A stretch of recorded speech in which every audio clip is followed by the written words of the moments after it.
नमस्कार, मी डॉक्टर कविता राणे. लक्षवेधीमध्ये आपल्या सर्वांचं स्वागत. राजकीय नेते आणि नैतिकता याचं फारसं काही देणं घेणं नाहीच आहे. संतोष देशमुख प्रकरणात महाराष्ट्रानं हे नीट बघितलंय.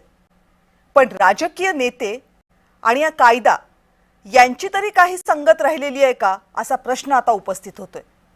निवडून आलेल्या लोकप्रतिनिधीला 2 वर्ष किंवा त्यापेक्षा जास्त कालावधीची शिक्षा झाली तर त्या व्यक्तीनं आपल्या पदावर राहू नये हा आपला कायदा.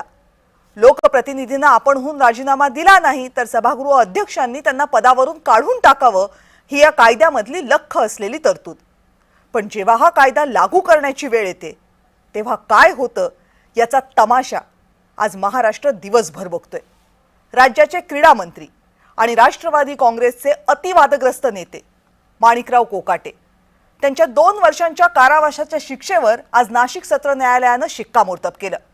कोकाटेंचं प्रकरण कसलं तर आपण गरीब आहोत अशी खोटी कागदपत्र दाखवून गरिबांसाठी राखीव असलेल्या म्हाडाच्या 2 सदनिका लाटल्याचं. तब्बल 27 वर्षांनंतर या प्रकरणाचा निकाल लागला. मग कोकाटेंना तात्काळ अटक करा असे आदेश न्यायालयानं दिले. झालं. 2 दिवसांपूर्वी मेस्सीच्या कार्यक्रमात अगदी सूटबूट घालून मिरवणारे कोकाटे शिक्षा झाल्यानंतर दुसऱ्या मिनिटाला लीलावतीच्या 11व्या मजल्यावरच्या बेडवर जाऊन बसले. तिकडे त्यांच्या वकिलांची फौज हायकोर्टात पोहोचली जामीन मिळवायला. पण हायकोर्टानं केस सुनावणीला घेतली नाही. मग अटक अटळ झाली. पण लगेच कारवाई करायला कोकाटे काही विरोधी पक्षात नाही आहेत. त्यामुळे एरवी निकाल लागल्यावर लगेच कामाला लागणारे पोलीस, विधानसभेचे अध्यक्ष हे जणू वरच्या आदेशांची वाट बघत बसले. कोर्टाची कॉपी आली नाही, कोकाटे कुठे आहेत माहीत नाही, कोकाटेंची तब्येत बरी नाही असली कारणं सांगत बसले. थोडक्यात काय तर निकाल येऊन तब्बल 24 तास उलटून गेलेत.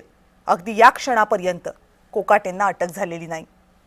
गोरगरिबांची घरं लाटणाऱ्या व्यक्तीला खरं तर मंत्रिपद देताच कामा नये, पण ते दिलं. मग पहिल्यांदा 2 वर्षांची शिक्षा झाली तेव्हाच कोकाटेंचा राजीनामा घ्यायला हवा होता, तोही घेतला नाही. आणि आता शिक्षेवर शिक्कामोर्तब होऊन अटक अटळ आहे हे दिसत असताना सुद्धा हे क्रीडा मंत्री रुग्णालय, अपील असले खेळ खेळतात. ते जर असले खेळ खेळणार असतील आणि राष्ट्रवादी काँग्रेस, महाराष्ट्राचे पोलीस, विधानसभेचे अध्यक्ष त्यांना तो खेळ सहज खेळू देणार असतील तर मग कायदा काय फक्त विरोधकांसाठी आणि सामान्य लोकांसाठीच असतो का हा प्रश्न विचारावा लागेल. विचारूयात आज हा प्रश्न. पण त्या अगोदर पाहूया ते संपूर्ण प्रकरणातला स्पेशल रिपोर्ट. अजित पवारांच्या राष्ट्रवादीचे आमदार आणि राज्याचे क्रीडा मंत्री माणिकराव कोकाटे त्यांच्या मंत्रिपदावर सध्या टांगती तलवार आहे. बनावट कागदपत्रांच्या आधारे शासकीय सदनिका लाटल्याच्या प्रकरणात नाशिक सत्र न्यायालयानं कोकाटेंची 2 वर्षांची शिक्षा कायम ठेवली आहे. ज्या प्रकरणामध्ये माणिकराव कोकाटे यांना शिक्षा झाली आहे ते प्रकरण आहे 1995 सालचं म्हाडाच्या सदनिकांचं. EWS कोट्यामधून माणिकराव कोकाटे यांनी 2 सदनिका घेतल्याचा आरोप आहे आणि या सदनिका मिळवण्यासाठी त्यांनी उत्पन्नाची खोटी कागदपत्र दिल्याचा आरोप आहे. याच प्रकरणी माणिकराव कोकाटे यांच्या विरोधात तक्रार दाखल झाली. तब्बल 27 वर्षांनंतर माणिकराव कोकाटे दोषी सिद्ध झाले. प्रथम वर्ग न्यायालयाकडून त्यांना 2 वर्षांची शिक्षाही सुनावण्यात आली होती. पण माणिकराव कोकाटेंनी या शिक्षेला सत्र न्यायालयामध्ये आव्हान दिलं. आता जिल्हा सत्र न्यायालयानं माणिकराव कोकाटेंची शिक्षा कायम ठेवली आहे. लोकप्रतिनिधी कायद्यानुसार 2 वर्षांची शिक्षा झाली तर लोकप्रतिनिधींचं सदस्यत्व तात्काळ रद्द होतं. शिवाय पुढची 6 वर्ष त्यांना निवडणूकही लढवता येत नाही. कोकाटेंनी एका सदनिका प्रकरणामध्ये फसवणूक केलेली आहे. कोकाटेंना अटक झाली पाहिजे ना आमदारकी आणि मंत्रिपद गेलं म्हणजे आमदारकी आणि मंत्रिपद या दोन्हीचा राजीनामा इमिजिएट घेतला पाहिजे. इथं कोर्टाने निर्णय एका नेत्याच्या विरोधात दिलेला आहे आणि त्या नेत्याने सामान्य लोकांचा पैसा हा खाल्लेला आहे. त्यामुळे अध्यक्ष साहेब या बाबतीत काय करतात बघावं लागेल. पण आम्हा सगळ्यांना असं वाटतंय आजच्या आज त्यांचा राजीनामा हा घेतला गेला पाहिजे. माणिकराव कोकाटेंच्या प्रकरणात अजित पवारांनी आज मुख्यमंत्री देवेंद्र फडणवीसांची भेट घेतली आणि त्यांना माहिती दिली. फडणवीसांनी मात्र थेटपणे कोकाटेंची खाती कुणाकडे द्यायची असा प्रश्नच अजित पवार यांना केल्याचं समजतंय. ती पोलिसांकडे जाईल आणि त्याची जी कायदेशीर प्रक्रिया आहे ती प्रक्रिया पूर्ण करावी लागते आणि त्याला संपूर्ण सहकार्य माणिकराव कोकाटे करतील. कोकाटेंच्या अटकेबाबतची माहिती पोलिसांकडून विधानसभा अध्यक्षांना दिली जाईल. त्यानंतर कोकाटेंची आमदारकी आणि मंत्रिपदाबाबत निर्णय होईल. पण 2 दिवसांपूर्वी फुटबॉलपटू मेसीच्या कार्यक्रमात वावरणारे माणिकराव कोकाटे शिक्षा झाल्याबरोबर लगेचच रुग्णालयात दाखल झाले. त्यामुळे चर्चाही सुरू झाल्या. म्हणूनच आता माणिकराव कोकाटेंवर अटकेची कारवाई होते का आणि केव्हा याकडे लक्ष आहे. ब्युरो रिपोर्ट, जय महाराष्ट्र. आणि याच विषयावर बोलण्यासाठी आता माझ्यासोबत आहेत राष्ट्रवादी काँग्रेसच्या प्रवक्त्या हेमलता पाटील. ताई नमस्कार.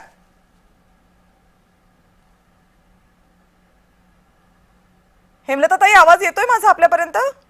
हो येतोय ओके. क्लिअर येतोय. विधिमंडळाचे माजी प्रधान सचिव अनंत कळसे आपल्यासोबत आहेत. कळसे सर नमस्कार, स्वागत आहे आपलं.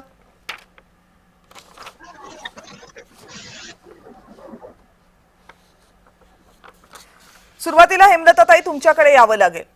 अशी काय अडचण आहे राष्ट्रवादी काँग्रेसची की 2 वर्षांची शिक्षा 2 न्यायालयांनी शिक्कामोर्तब केल्यावर सुद्धा माणिकराव कोकाटे यांचा 24 तास झाले तरी ना मंत्रिपदाचा राजीनामा घेतला जात आहे ना आमदारकीचा राजीनामा घेतला जात आहे. हॅलो, आवाज येतोय? हो येतोय, बोला. माणिकराव कोकाटेंच्या बाबतीत काय निर्णय घ्यायचा याचा निर्णय हे पक्षश्रेष्ठी घेतील. कोर्टाने जो काही आदेश दिलेला आहे तो आम्हाला मान्य आहे. आम्ही कोर्ट प्रक्रिया मानणारे आहोत, कायद्याचे पालन करणारे आहोत आणि ज्याप्रमाणे पुढे काही कारवाई कशा पद्धतीने होईल आम्ही कायद्याच्या मार्गानेच त्याला उत्तर देऊ आणि जे काही समोर येईल ते फेस करू. त्यांच्या राजीनामाबाबत निर्णय आहे त्यांचे अध्यक्ष घेतील आणि त्यावर निर्णय होईल. तुमचं पहिलं वाक्य होतं काय निर्णय घ्यायचा. मुळात काय निर्णय घ्यायचा असा ऑप्शन राष्ट्रवादी काँग्रेसकडे आहे का? जर माणिकराव कोकाटे यांना 2 वर्षांची शिक्षा झाली असेल, अपिलात गेले होते, तिथेही ती शिक्षा कायम झालेली आहे आणि हायकोर्टानं अजून अपील घेतलेलंच नाहीये. माणिकराव कोकाटे यांच्याकडे विंडो शिल्लक नाहीये. आता निर्णय काय पक्षाला घ्यायचा आहे? पक्षाला जे आहे त्या कायद्यानुसार फक्त कारवाई करायची का माणिकराव कोकाटेंना पाठीशी घालायचंय? निर्णय प्रक्रियेमध्ये कोर्टाच्या सुद्धा एक प्रक्रिया असतात. उच्च न्यायालयामध्ये, सुप्रीम कोर्टामध्ये त्या पद्धतीने न्याय मागता येतो आणि ती प्रक्रिया चालू असते. त्यामुळं ती सगळी प्रक्रिया आम्ही पालन करून आम्ही योग्य तो पुढे निर्णय घेऊ त्याच्यामध्ये. पण याच्या अगोदर जेव्हा अशा नेत्यांच्या बाबतीमध्ये तक्रारी झाल्या होत्या, अशा नेत्यांच्या बाबतीत स्थानिक न्यायालयांनी, सत्र न्यायालयांनी दिले होते, त्यावेळेस त्या नेत्यांची पदं काढून घेण्यात आली होती. कारवाया लवकर झाल्या होत्या. मग असं आहे का की सत्ताधाऱ्यातल्या नेत्यांना एक न्याय आणि विरोधातल्या नेत्यांना दुसरा न्याय? पहिली गोष्ट म्हणजे आम्ही कुठल्याही पद्धतीने कायद्याचं पालन करणार नाही असं अजिबात म्हटलेलं नाहीये. पण न्याय व्यवस्थेमध्ये जी काही प्रक्रिया आहे ती आम्ही सगळी फॉलो करू. आम्ही पुढच्या कोर्टामध्ये जाऊ. आम्ही आमच्या त्या पद्धतीने म्हणणं मांडू आणि त्याचा जो काही निर्णय येईल तो बंधनकारक राहील. त्यामुळं याच्यामध्ये कुठल्याही पद्धतीने कायद्याचं आम्ही पालन करत नाही असं म्हणणं हे चुकीचं आहे. आणि पण कायद्याचं पालन होतंय कुठे हेमलता ताई? न्यायालयानं तर सांगितलंय लगेच अटक करा म्हणून. कुठे पालन झालंय त्याचं? एका न्यायालयाने सांगितल्यानंतर आपण पुढच्या न्यायालयामध्ये जाण्यासाठी आपल्याला मोकळीक असते. असं नाहीये की न्याय प्रक्रियेमध्ये न्याय पण ती दिली नाही ना. ती मागितली होती न्यायालयाकडे, ती पण न्यायालयाकडे मागावी लागते. तीही न्यायालयानं दिलेली नाहीये ना. मग ती दिलेली नसेल आणि तरी अटक होत नसेल तर न्यायालयाचं पालन होतंय कुठे? नाही, याच्यामध्ये असं म्हणणं एकदम चुकीचं आहे की आम्ही कुठलंही कायद्याचं पालन करत नाही. जी काही प्रक्रिया आहे ती आम्ही फेस करू आणि त्या पद्धतीने निर्णय घेतला जाईल. बर, कळसे सर, कुठे म्हणजे आता मला एक सांगा की कायद्याच्या भाषेमध्ये मला सांगा की 2 वर्षांपेक्षा जास्तची शिक्षा झालेली आहे, अपील करण्याचा अधिकार जरूर आहे, पण अपील करेपर्यंत त्यांना सुटका देण्याचा किंवा त्यांना दिलासा देण्याचा कोणत्याही न्यायालयानं आपला हेतू सांगितलेला नाही. असं असल्यावर सुद्धा 24 तास एखादा मंत्री पदावर राहू शकतो, अटकेपासून वाचू शकतो. हे कायद्याचं पालन आहे का? एक स्पष्ट आहे की सर्वोच्च न्यायालयाने लिली थॉमसच्या प्रकरणामध्ये 2013 साली निर्णय घेऊन कलम 8 जे आहे रिप्रेझेंटेशन ऑफ पीपल ऍक्ट हे संपूर्ण नल अँड व्हॉइड अनकॉन्स्टिट्युशनल ठरवलंय. त्या न्यायालयाच्या निर्णयाप्रमाणे, सर्वोच्च न्यायालयाच्या निर्णयाप्रमाणे ते डिस्क्वालिफिकेशन हे इन्स्टंट लागू होतं, म्हणजे तातडीने डिस्क्वालिफिकेशन लागू होतं. पण त्याला सुद्धा प्रक्रिया दिलेली आहे. कॉन्स्टिट्यूशनच्या आर्टिकल 191 मध्ये डिस्क्वालिफिकेशन ऑफ मेंबरशिप असं एक आर्टिकल आहे. हम्म. त्यामध्ये असं म्हटलेलं आहे, जर एखादा सदस्य डिस्क्वालिफाय झाला तर त्याला हे डिसिजन त्याचं जे आहे हे decision on question as to disqualification of member, हे त्यामध्ये स्पष्ट अशा तरतुदी आहे की any question arises as to whether a member of the House of the Legislature of a state has become subject to any of the disqualification, then the matter question shall be referred to the decision of the governor and his decision shall be final. And before giving any decision on such question, the governor shall obtain the opinion of the election commission and shall act accordingly. अशा तरतुदी आहे. त्यामुळे disqualification झाल्यानंतर हे माननीय राज्यपालांच्या अखत्यारीतील article 191 192 प्रमाणे आहे आणि माननीय राज्यपालांना इलेक्शन कमिशनचा सल्ला घ्यावा लागतो आणि हे कॉन्स्टिट्युशनल मॅन्डेट आहे आणि त्या सल्ल्याप्रमाणे मग त्याला कार्य करावं लागतं. अशा प्रकारच्या तरतुदी या आर्टिकलमध्ये आहेत आणि या प्रकरणामध्ये मला वाटतं की हायकोर्टाने काही निर्णय दिलेला नाही. म्हणजे हायकोर्टाने निर्णय म्हणजे ते विचारात घेतलेलं नाही प्रकरण. तर त्यामुळे आता बघूया पुढे काय होते की ते इंटरेस्टिंग डेव्हलपमेंट कायद्याच्या दृष्टीने फार. पण याच्यामध्ये जी विंडो आहे कळसे सर, एक विंडो आहे की सत्र न्यायालयानं आपला निर्णय दिला, हायकोर्टामध्ये आम्ही अपील केलं, अपीलाचा अधिकार प्रत्येकाला आहे, पण सत्र न्यायालयानं निर्णय दिला, हायकोर्टामध्ये अपील केलं, अपीलाचा निर्णय आला, याच्या मधले जे दिवस असतात त्या दिवसामध्ये अटकेपासून त्या दिवसांमध्ये शिक्षेपासून सुटका होईल की नाही याचा निर्णय तर सत्र न्यायालयच घेतं ना. आणि तो जर निर्णय दिला असेल तर मग हायकोर्टामध्ये केस पेंडिंग आहे असं म्हणून आरोपीला गुन्हेगार, आता आरोपी काय गुन्हा सिद्धच झालेला आहे, त्यांना सुटका मिळू शकते का? नाही, मी त्याबद्दल बोलत नाही. हायकोर्टात काय व्हायचं ते होईल, त्यांना स्टे मिळेल न मिळेल. मी फक्त या संविधानाच्या तरतुदीबाबत बोलतो. कारण सत्र न्यायालयाने शिक्षा दिल्यानंतर ती जे डिस्क्वालिफिकेशन आहे ते झालेलं आहे, फक्त त्याची प्रक्रिया आपल्याला पूर्ण करायला लागेल आर्टिकल 191 प्रमाणे. आर्टिकल 191 प्रमाणे माननीय राज्यपालांना अधिकार आहे आणि माननीय राज्यपाल हे स्वतःचे अधिकार इलेक्शन कमिशनच्या सल्ल्यानुसार ते राबवतात. त्यांचा सल्ला त्यांना घ्यावा लागतो. पण जर मग ती प्रक्रिया झाली असेल तर माणिकराव कोकाटे आता राज्याचे मंत्री आहेत की नाही? जर कारण आता या घडीला कुठलीच क्लॅरिटी नाही या मुद्द्यावर. पण मला काही वाटत नाही आज दिवसभराच्या डेव्हलपमेंट वरून ही प्रक्रिया झाली असावी. इमिजिएटली राज्यपालांकडे नोटिफिकेशन जाणं, त्यांनी सल्ला मागवणं आणि त्यानंतर मग ते नोटिफिकेशन फायनल करणं वगैरे, ही एवढी जलद प्रक्रिया आजच्या दिवसभरात झाली असावी असं मला म्हणजे शंका वाटती. ही खात्री करून आपल्याला घ्यावी लागेल. ही फक्त संविधानाच्या तरतुदी आपल्या सर्वांच्या निदर्शनास आणून दिल्या एवढं. बरं महेशजी, स्वागत आहे तुमचं चर्चेमध्ये. मगाशी ओळख करून देताना तुम्ही कनेक्ट झाला नव्हतात. कविताजी धन्यवाद. बरं, हेमलता ताई जेव्हा सुरुवातीला बोलल्या, मला कल्पना नाही की किती भाग तुम्ही ऐकलात, त्यांचं म्हणणं आहे की कायदेशीर ज्या काही कारवाया असतील त्या केल्या जातील. माझा सवाल हेमलता ताईंना हा होता की विरोधी पक्षातील नेत्यांवर जेव्हा अशा प्रकारचे गुन्हे सिद्ध होतात किंवा त्यांना 2 वर्षाची शिक्षा होते त्यावेळेस तात्काळ कारवाई केली जाते. जे विरोधी पक्षांच्या बाबतीमध्ये होतं ते सत्ताधाऱ्यांच्या बाबतीत होत नाही का, असा सवाल मी त्यांना विचारला होता. तुमचं काय म्हणणं आहे याच्यावर? कविताजी, एक्झॅक्टली मी मगाशी हेमलताजींचं पण ऐकलं आणि कळसेजींचं पण ऐकलं. आता तुम्ही जो प्रश्न उपस्थित केलाय तोच प्रश्न सर्वांच्या मनात आहे. आता कळसे सरांनी सांगितलं की काही तरतुदी आहेत आर्टिकलनुसार आणि ती प्रक्रिया फॉलो करायला राज्यपालांचा सल्ला घ्यायचा किंवा वगैरे वगैरे ज्या काही आहेत त्याला थोडा वेळ लागतो असं त्यांचं म्हणणं आहे. पण ज्या वेळेला विरोधकांचे काही नेते असतात त्यांना अशी शिक्षा सुनावली जाते एखाद्या कोर्टाकडून, त्यावेळेला 24 तासाच्या आत असं कुठल्याही तरतुदींसाठी वेळ न घेता त्यांचं सदस्यत्व तातडीने रद्द केलं जातं. उदाहरणादाखल राहुल गांधी असोत, सुनील केदार असोत, आमचे खासदार लक्षद्वीपचे मोहम्मद फैजल असोत, या सगळ्यांचं त्यांनी तातडीने सदस्यत्व रद्द केलं होतं. पण आज माणिकराव कोकाटेंच्या बाबतीत ते होताना दिसत नाहीये. ही कुठेतरी एक विसंगती आहे. माणिकराव कोकाटेंना आणि आता हेमलताजी जसं म्हणाल्या त्यांना डेफिनेटली अधिकार आहे, हक्कच आहे आपल्याला, त्यांना संविधानाने दिलेला, की त्यांना जर एखाद्या गोष्टीमध्ये न्याय मागायचा असेल तर ते अपील करू शकतात, कायदेशीर प्रक्रिया करू शकतात, त्यांनी ती करावी.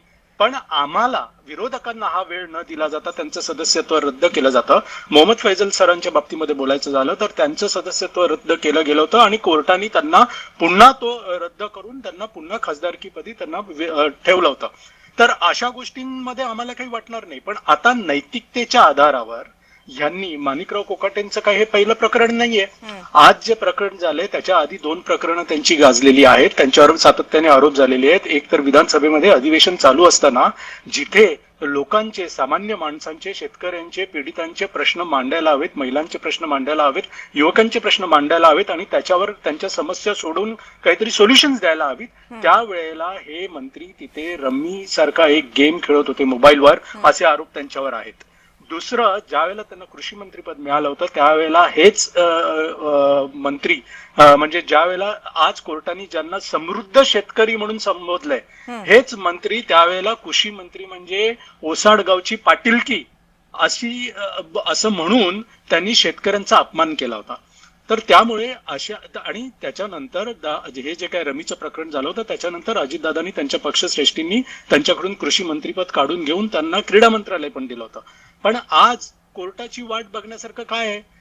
ज्या वेळेला तुम्ही 1989 पासून 1995 सालापर्यंतचं हे प्रकरण आहे, ज्या वेळेला तुम्ही मुख्यमंत्री कोट्यातून सदनिका मिळवण्यासाठी अल्पउत्पन्न गटामधून तुम्ही आहात, जेव्हा त्यांची उत्पन्न वार्षिक 30,000पेक्षा कमी आहे अशा लोकांना त्या सदनिकेचा लाभ मिळणार होता, त्यावेळेला फेक डॉक्युमेंट्स किंवा फोर्ज डॉक्युमेंट्स सबमिट करून जर यांनी त्या सदनिका मिळवल्या असतील आणि त्याच्यावर खालच्या न्यायालयात तसंच सत्र न्यायालयात त्याच्यावर शिक्कामोर्तब झाला असेल आणि अशा वेळेला तुम्हाला ज्या वेळेला पोलीस अरेस्ट करायला निघाल्यात त्यावेळेला तुम्ही हॉस्पिटलमध्ये ऍडमिट होता, पण अशा वेळेला तुमचा पक्ष, तुमचे पक्षश्रेष्ठी यांना कोणालाही याच्यावर काहीतरी निर्णय घ्यावासा वाटत नाही. मी काय म्हणतो की नैतिकतेच्या आधारावर जर यांनी राजीनामा ऑफर केला किंवा पक्षश्रेष्ठींनी राजीनामा घेतला आणि 19 तारखेला उच्च न्यायालयामध्ये सुनावणी आहे, त्यावेळेला जर यांचा जामीन रद्द झाला तर ठीकच आहे. बरोबर.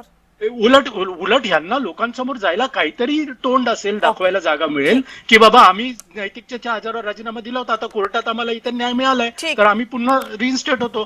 ठीक आहे. हेमलताताई, आता सवाल असा आहे की याच्या अगोदर, म्हणजे ज्याचा उल्लेख आता महेशजींनी केला, याच्या अगोदर सुद्धा माणिकराव कोकाटे बऱ्याच वादांमध्ये सापडले होते. ते काही गुन्हेगारी स्वरूपाचे होते असं थेटपणे म्हणता येणार नाही, पण जेव्हा त्या वादांमुळे लोकक्षोभ उसळला, जेव्हा लोकांनी यावर बोलायला सुरुवात केली, त्यावेळेस माणिकराव कोकाटे यांचं खातं बदलण्यात आलं. विशेषतः ते रमी खेळण्याचं प्रकरण आलं होतं तेव्हा, त्यामुळे लोकांचा राग अनावर झाला की किमान खातं बदलण्याची तरी प्रक्रिया होते, पण इथं कायद्यानं बंधनकारक असलेली प्रक्रिया मात्र होत नाही. त्यामुळे लोकक्षोभाची आम्हाला फिकीर आहे पण कायद्याची आम्हाला फिकीर नाही, असं काही आहे का? नाही, आता आपण बघितलं की आत्ताच्या चर्चेमध्ये 191चा उल्लेख झाला आणि त्याप्रमाणे त्या अनुषंगाने पुढच्या सगळ्या जी प्रक्रिया आहे ती करण्याचा मार्ग आहे.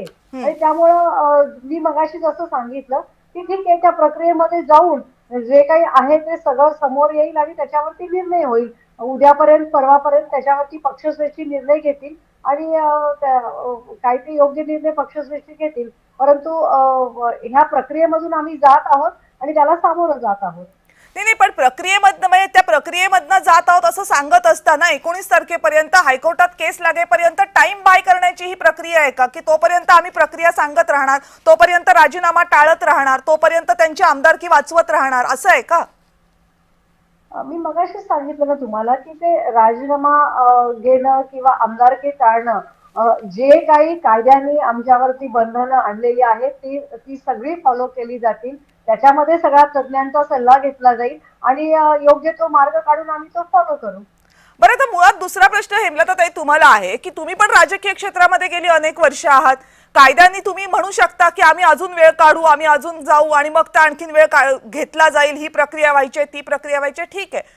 पण किमान नैतिकतेच्या मुद्द्यावर जर आपल्याला कायद्यानं डिस्क्वालिफाय ठरवलेलं आहे तर स्वतः माणिकराव कोकाटेंनीच राजीनामा द्यायला हवा होता. होऊ देत, काय काळं पांढरं व्हायचं आहे ते. जेव्हा माझ्यावरचे आरोप सगळे जातील, जेव्हा मला न्यायालय दिलासा देईल त्यावेळेस येईन मी पुन्हा पदावर. इतकी भीती कसली वाटतेय की एकदा आपण पदावरनं हटलो की आपल्याला पुन्हा येता येणार नाही, अशी काही भीती आहे का? नाही, त्यांच्या राजीनाम्याच्या बाबतीतला जो निर्णय आहे ते मुख्यमंत्री घेतील, आमचे पक्षश्रेष्ठी घेतील, उपमुख्यमंत्री घेतील आणि त्याच्यावरती आज हा सगळा निर्णय आलेला आहे.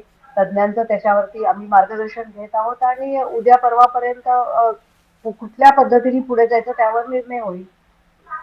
कळसे सर, मला एक सांगा की आता त्या 191चा आधार घेतला जातो. आपल्या कायद्यामध्ये अशा अनेक तरतुदी असतात की जर वेळ काढायची असेल तर त्या तरतुदी वापरल्या जाऊ शकतात. आता या ज्या तरतुदी आहेत त्याही मग अशा वेळ काढण्यासाठी वापरल्या जाऊ शकतात. म्हणजे जिथे वेळ काढायचा आहे तिथे तरतुदी वापरायच्या आणि जिथे वेळ काढायचा नाहीये तिथे थेट ऍक्शन घेऊन मोकळं व्हायचं. सोय आहे ना ही? नाही, आता मी सोय सांगितलेलं नाही मॅडम, पण संविधानात ज्या तरतुदी आहेत तेवढ्या सांगितलं मी. आता आर्टिकल त्याचं ऍप्लिकेशन कळसे सर माझ्यापेक्षा तुम्हाला फार चांगलं माहिती आहे. आता त्यामध्ये कसं आहे, हा राजकीय विषय आहे आणि कॉन्स्टिट्युशनल विषय आहे, त्यामुळे मी कायद्यात ज्या तरतुदी आहेत तेवढ्या सांगितल्या. आता त्या कशा वापरायच्या, कुणी वापरायच्या, नैतिकतेचा मुद्दा वगैरे हा सगळा जो विषय आहे हा प्रत्येकाने आपापल्या कॉन्शियस प्रमाणे डिसाईड करायचा असतो. पण आर्टिकल 191 मध्ये जे आहे तेवढंच मी मॅडम आपल्याला सांगितलं. कदाचित आवडलं नसावं कुणाला किंवा आवडलं असेल, पण जरा मी सध्या म्हणजे आपल्याला माझ्या म्हणजे आवाक्याच्या बाहेरचा तो प्रश्न आहे सध्या. मला असं वाटतं की मग हे सगळं ऐकल्यानंतर सल्ला विचारायला तुमच्याचकडे न येऊ म्हणजे कमावलं. महेशजी. नाही, कळसे सरांची आता काय स्थिती आहे हे मी समजू शकतो, पण इथे पार्टी विथ डिफरन्स असं स्वतःला म्हणवणार आहे. त्यांनी इथे तात्काळ म्हणजे देवेंद्र फडणवीसजी, त्यांना कायद्याचं स्वतः नॉलेज आहे, खूप नॉलेज आहे त्यांना कायद्याचं, सगळ्यांना माहिती आहे. तर त्यांनी अशा परिस्थितीमध्ये लक्ष घालून अजितदादांकडे त्यांच्या राजीनाम्यासाठी मागणी केली पाहिजे, पहिली गोष्ट. दुसरी गोष्ट, अजितदादांनी स्वतःनी नैतिकतेच्या आधारावर, कारण बघा हे कृषी मंत्री म्हणून जेव्हा काम करत होते तेव्हा त्यांनी ओसाडगावची पाटीलकी म्हणून संबोधलं कृषी मंत्र्यांना. त्यानंतर जेव्हा विधानसभेमध्ये जिथे लोकांचे प्रश्न सोडवायला हवेत तिथे हे बसून रमी खेळतात. त्यामुळे सुरुवातीपासूनच जर त्यांना गांभीर्य मंत्रिपदाचं माहित नाहीये तर अशा व्यक्तीला मंत्रिपदी कशासाठी बसवायचं? त्यांच्याकडे काही दुसरे आमदार नाही आहेत का? 40च्या वर त्यांचे आमदार निवडून आलेले आहेत. ते दुसऱ्या एखाद्या मंत्र्याला त्यांनी मंत्रिपदी बसावं आणि यांना मंत्रिपदावरून काढून टाकावं, म्हणजे यांना भरपूर वेळ मिळेल. यांना ते डोक्यावर कुठलं ओसाडगावचं पाटीलकीचं ओझं वागवावं लागणार नाही, किंवा यांना रमी वगैरे अशा गोष्टी खेळायच्या असतील तर त्या भरपूर वेळ खेळू शकतात. तर इथे लोकांच्या हितासाठी काही निर्णय घ्यायचे असतील, काही कामं करायची असतील तर ती कामं करणारे हे नेते यांच्याकडे नाहीयेत असं कुठेतरी दिसतंय. आणि आज न्यूज आहेत की अंजली दमानी यांनी असं म्हटलंय की त्यांनी काहीतरी ट्विट केलंय की यांची निवडणूक प्रतिज्ञापत्रामध्ये यांची प्रॉपर्टी काहीतरी 48 कोटींची आहे या कोकाटेंची. आणि लिलावतीमध्ये म्हणजे जे स्वतःला आर्थिक दुर्बल गटातून एखादी सदनिका मिळवतात ती अजूनही परत केलेली नाहीये. त्यांची जर 48 कोटी रुपयांची प्रॉपर्टी असेल तर त्यांना खरंच त्या अल्प उत्पन्न गटातील लोकांसाठी असलेली सदनिका स्वतःसाठी ठेवावीशी वाटते का आजही? कोर्टाने हा प्रश्न विचारलेला आहे की 1989 पासून 1995 पर्यंत तुम्हाला मिळाली नव्हती. 1989 मध्ये यांनी काहीतरी आपली ऍप्लिकेशन केलं होतं आणि 1995 मध्ये मिळाली. त्यावेळेला त्यांनी जी काही लोन्स घेतलेली आहेत त्या लोन्सच्या स्टेटमेंट वरून कोर्ट या निर्णयापर्यंत आले की त्यावेळेला तुम्ही एक समृद्ध शेतकरी होता. मग त्यावेळेला जर तुम्हाला मिळाली नव्हती सदनिका तर तुम्ही का घेतली? त्यावेळेला तुम्ही का नाही सरकारला कळवलं की बाबा मी आता अल्प उत्पन्न गटामध्ये नाहीये?